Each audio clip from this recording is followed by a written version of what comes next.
여러분, 전도는 처음부터 끝까지 이런 신비적인 요소가 들어 있습니다. 한마디로 말씀을 드리면 맨정신으로 예수 전할 수 없어요.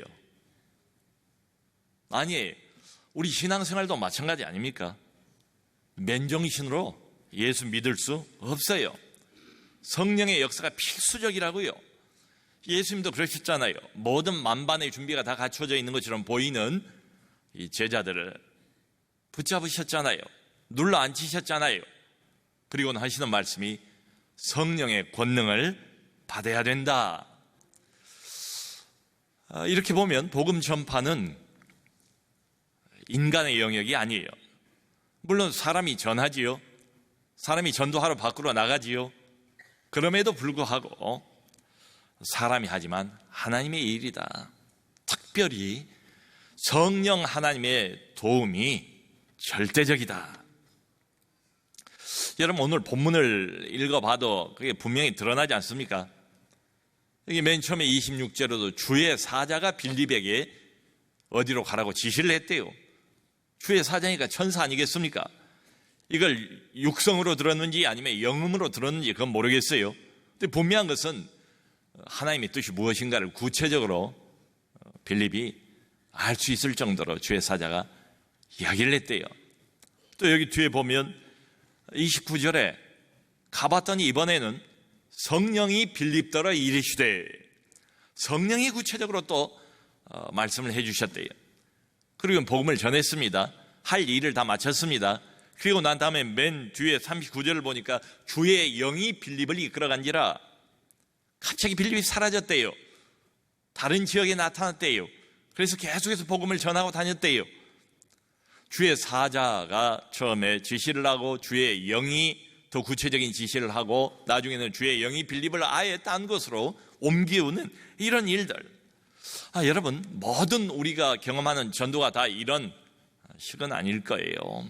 늘 천사의 음성을 듣고 성령이 나를 어느 지역으로 갑자기 옮겨가고 이런 건 아니지요. 그럼에도 불구하고 확실한 건 모든 전도에 처음부터 끝까지 성령이 아주 깊이 개입하고 계신다. 이게 대단히 중요합니다. 성령이 모든 전도에는 형태는 다를 수 있어요. 개입하는 방식은 각양각색일 겁니다. 그 상황에 맞게. 그럼에도 불구하고 우리가 놓치지 말아야 할 대전제가 있다면 성령께서 지금 이 순간 개입하고 계시다. 자, 여러분, 이 중요한 사실을 전제를 하고 난 다음에 흥미로운 것은 이런 거예요. 그럼에도 불구하고 주의 사자가 직접 복음을 전하지는 않습니다. 그렇죠? 성령께서 직접 복음을 전하지는 않아요. 직접 복음을 가서 전하는 사람은 빌립이라고요. 하나님이 사람을 사용하세요.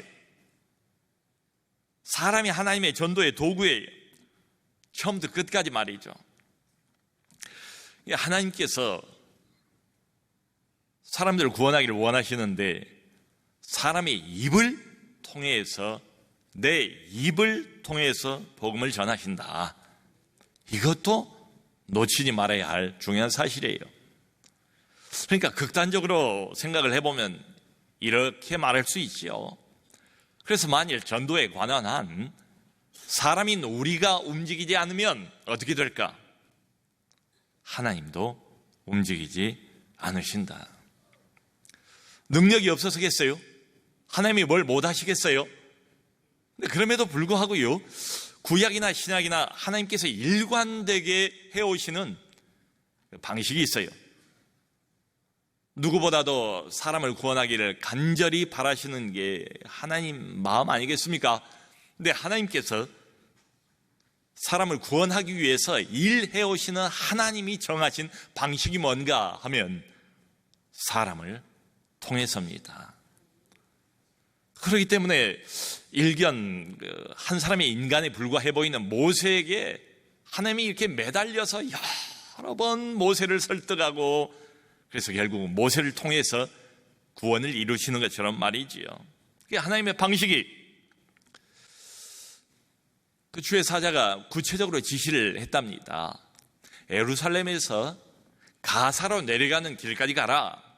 왜 가야 되는지, 가서 무엇을 만나게 될지 전혀 알려주지 않았습니다. 이 가사 지역은 예루살렘 서남쪽에 약 70km에 있는 지점입니다. 여기 광야예요. 그래 가라 명령을 했어요. 그런데 여기 본문을 보면 빌립이 이 명령에 대해서 회의를 가졌거나 무슨 의문을 표했거나 아니면 일말의 의구심을 가졌거나 이러지 않았어요. 이유를 달지도 않았어요. 왜 가야 되는지 질문을 하지도 않은 것처럼 보여요. 여러분, 지금 이 빌립이 놓여있는 상황이 어떻습니까? 이분은 성령으로 충만해서 사마리아까지 예루살렘에 일어난 핍박을 피해서 내려가지 않습니까?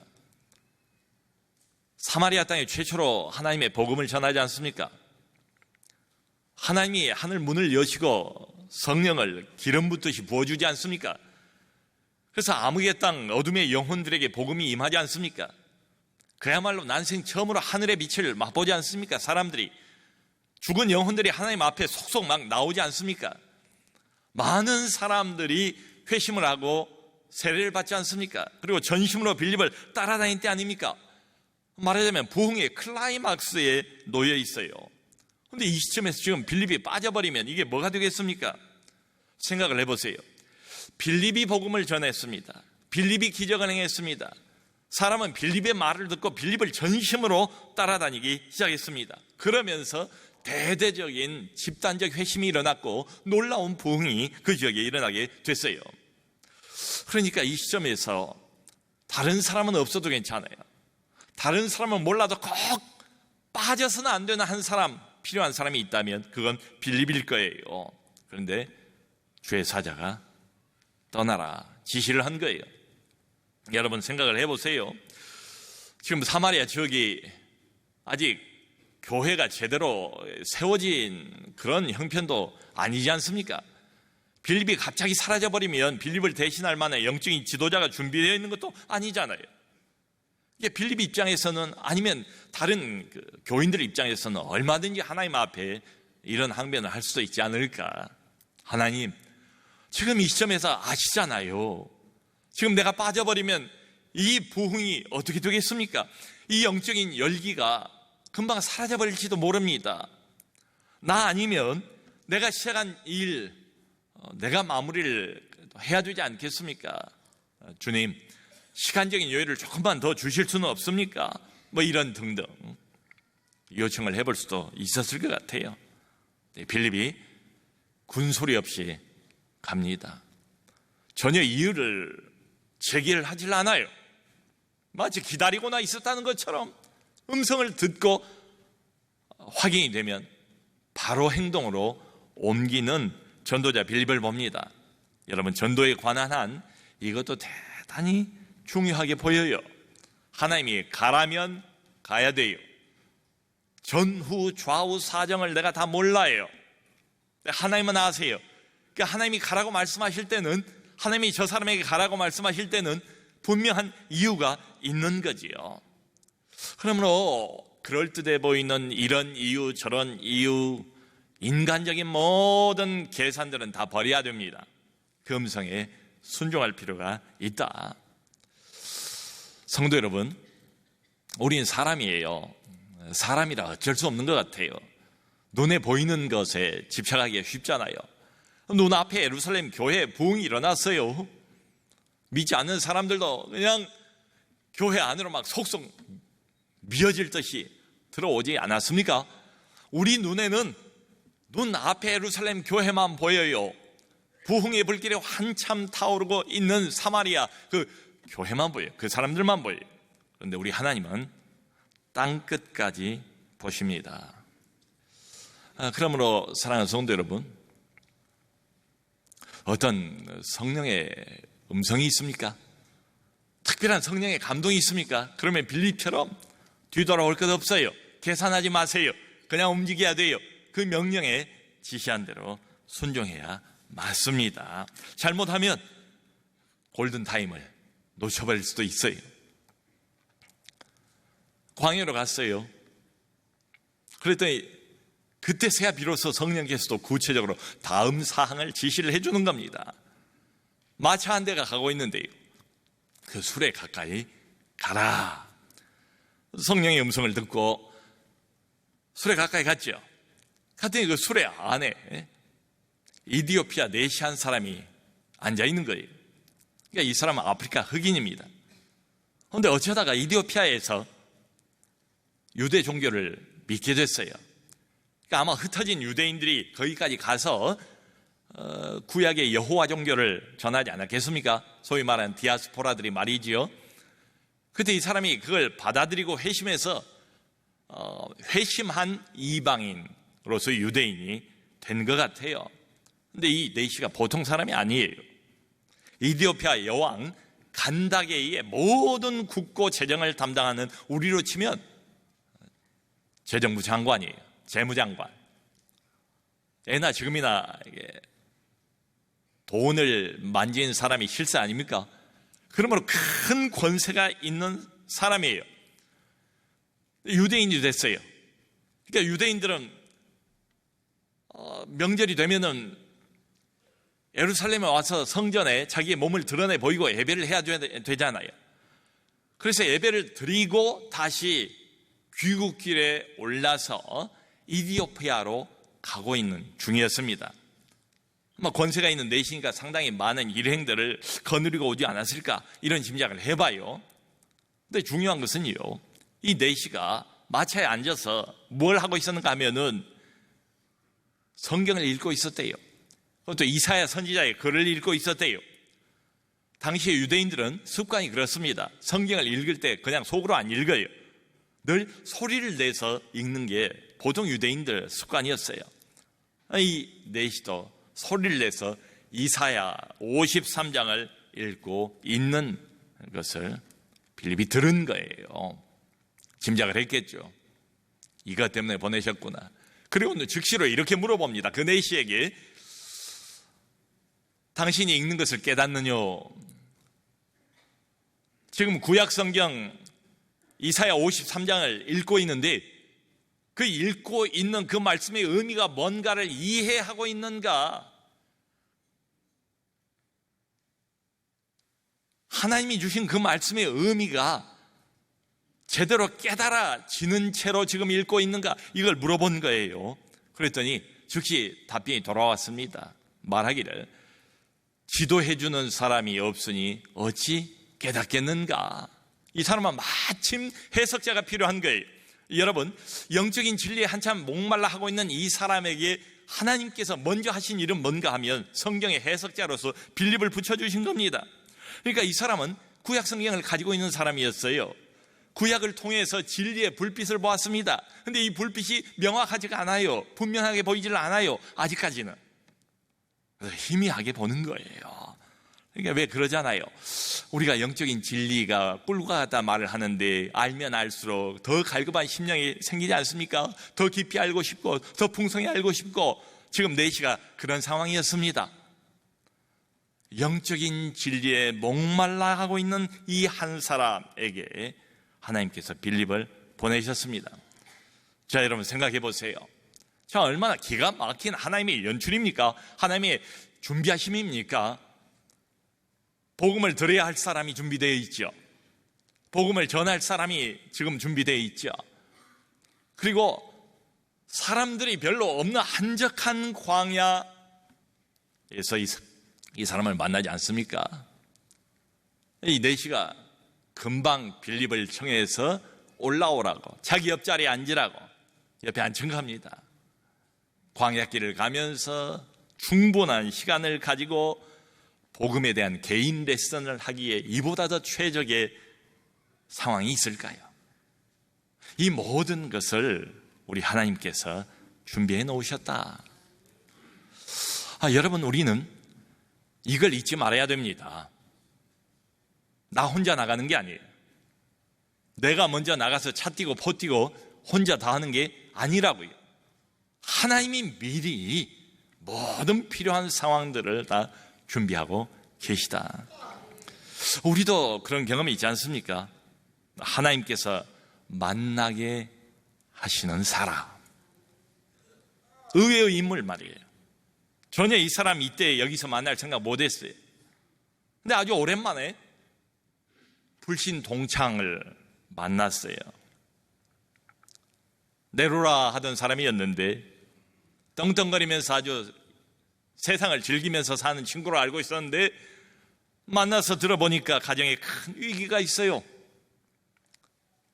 늘 얼굴은 보고 알고 지내던 옆집 엄마인데 어쩌다가 우연히 엄마의 진솔한 고백을 들었는데 이게 말하자면 기도 제목인 거예요. 여러분, 이런 것들이 단지 우연일까요? 혹시 하나님께서 내게 보내주신 사람은 아닌가? 혹시 이게 지금 하나님이 내게 주신 기회가 아닌가? 혹시 이 사람이야말로 하나님이 그토록 찾고 원하시는 잃어버린 양은 아닌가? 이런 생각을 해야죠. 이 빌립이 들은 것은 이사야서 53장 7절 8절 말씀이에요. 여러분, 하고 많은 구약 성경 중에서 앞으로 오실 메시아에 대한 대표적인 애원의 내용이 뭔가? 그게 바로 이사야서 53장이에요. 7절 8절이 아까 우리가 읽었던 것처럼 이 내용은 뻔해 보이지 않습니까? 어떤 사람의 비극적인 최후를 기록하고 있어요. 근데 이 사람은 온유한 사람이었대요. 이 사람은 순종한 사람이었대요. 이 사람은 다른 사람들에게 채찍을 맞았대요. 창에 찔렸대요. 죽었대요. 근데 이 사람은 죽을 때도 말이 없었대요. 그리고 이 사람은 다른 사람의 죄를 대신 짊어진 사람이었대요. 즉시로 내시가 이렇게 물어보지 않습니까? 여기 선지자가 기록하고 있는 이 사람, 그가 누구입니까? 선지자 자신을 가리키는 것입니까? 아니면 딴 사람을 의미하는 것입니까? 이 사람에 대해서 알고 싶다는 것 아니겠습니까? 여러분, 그리스도가 오시기 전까지만 해도요, 유대인들은 이 부분을 어떻게 해석을 했는가 하면 이건 선지자 자신을 의미하는 것이라고 그렇게 해석을 많이 했어요. 내려오는 전승에 의하면 이사야 선지자 자신이 므낫세 왕 때 톱으로 켜짐을 당해서 비참하게 죽지 않았습니까? 그러므로 이 구절은 이사야 선지자 자신이다, 이렇게들 알고 있었다 이 말이에요. 이 내시도 지금 궁금한 것은 결정적인 궁금증이죠.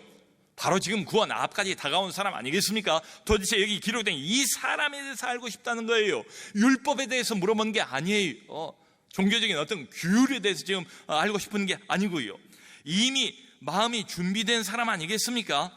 조금만 건드리면, 여기서 조금만 한 걸음만 넘어가면 예수를 만날 사람 아니겠어요? 그래서 빌립이 어떻게 했다고요? 이 글에서 시작해서 바로 그리스도를 전했다. 이 표현이 너무 와닿지 않습니까? 빌립이 빙빙 돌려서 말하다가 이 사람 눈치 보고 기회를 보고 마음 상태가 어떤가를 가늠해보고 그리고 난 다음에 조심스럽게 입을 열었다, 이게 아니고요. 이미 다 된 밥 아닙니까? 주저할 게 뭐가 있어요? 돌려 말할 게 뭐가 있어요? 이 글에서 시작하여 바로 직선으로 그리스도를 전했다. 거기에 조금의 시간적인 간격도 없는 것처럼 보이지 않습니까? 여러분, 이 내시는 바로 회심했어요. 바로 그리스도를 받아들였어요. 그러면 물이 있는 곳에 와서 자기가 자청해서 세례를 받지 않습니까? 자, 보세요. 이 내시는 무슨 기적을 체험한 게 아니라고요. 뭐 희한한 초자연적인 현상을 보거나 듣거나 그래서 믿게 된 게 아니라고요. 성경 말씀을 통해서 구원을 받지 않습니까? 성경이 열리고 성경 말씀의 의미가 깨달아지고 그래서 회심 사건이 일어나지 않았습니까? 그럼 우리가 꼭 붙들어야 할 진리는 이것입니다. 여러 다양한 사람들을 만나고 다양한 형태의 전도 방식이 있겠지만은 핵심은 이겁니다. 전도에서 우리가 전할 핵심, 그건 똑같아요. 예수 그리스도. 내시가 궁금했던 건 기록된 그 사람, 빌립이 전했던 것도 바로 그 사람, 예수님이 사도행전 1장에서 말했던 것도 너희가 권능을 받으면 예루살렘, 유대, 사마리아와 땅끝까지 이르러, 그 다음에 뭐라고 말씀하세요? 내 증인이 되리라. 내 증인. 여러분, 전도의 핵심은 뭐냐 하면 한 인격을 소개하는 겁니다. 우리가 알고 있는 그 인격 말이에요.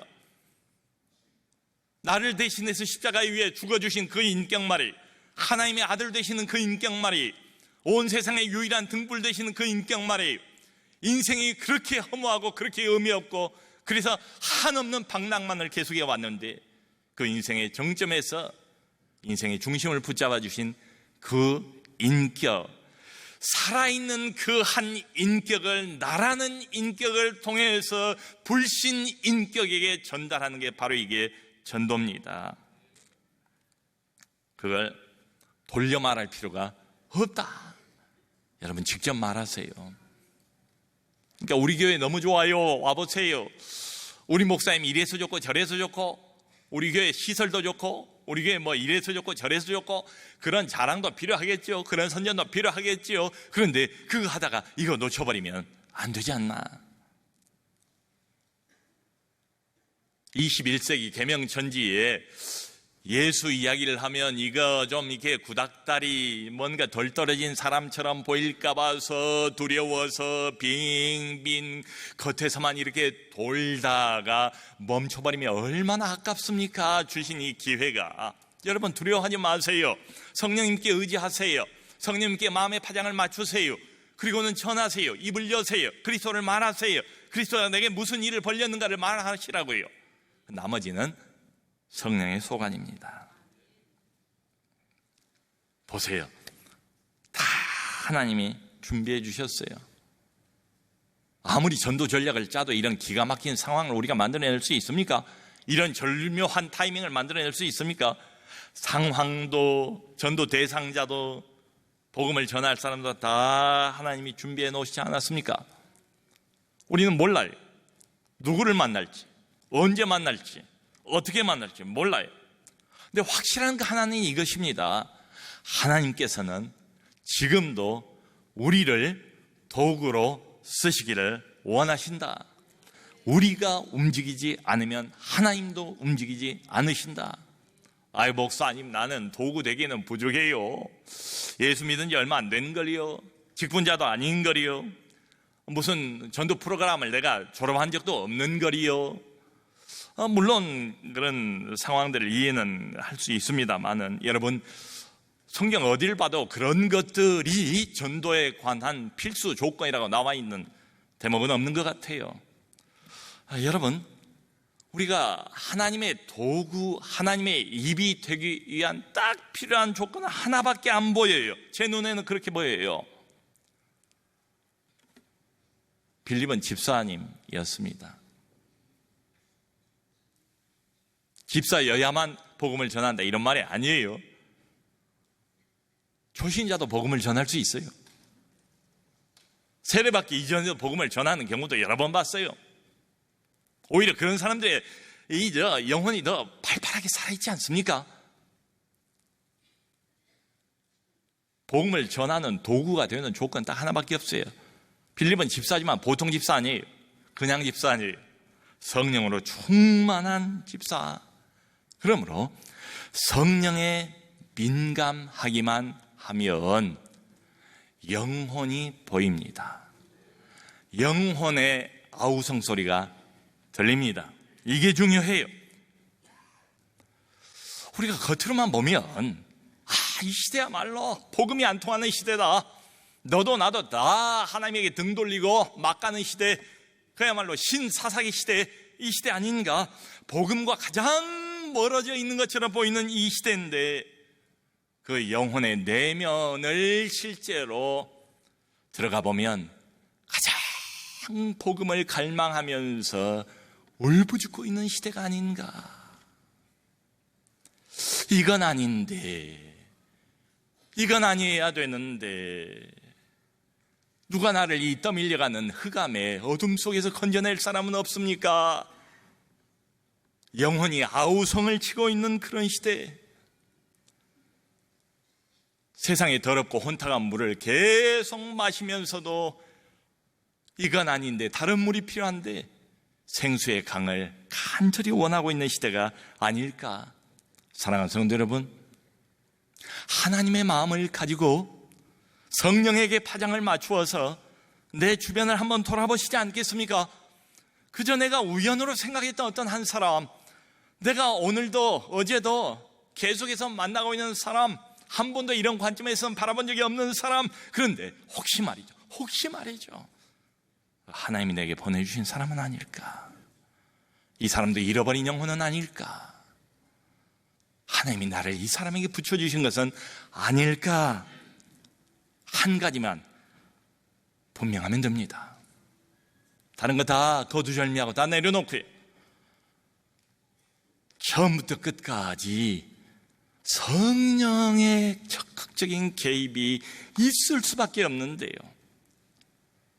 온전히 마음을 성령께 맞추고 성령의 파장에 맞추어서 성령과 함께 협력하시고, 그래서 그 건널 수 없어 보이는 그 구렁텅이를 믿음으로 건너가셔서 먼저 다가가시는 우리 모두가 되시기를 주님의 이름으로 축원합니다.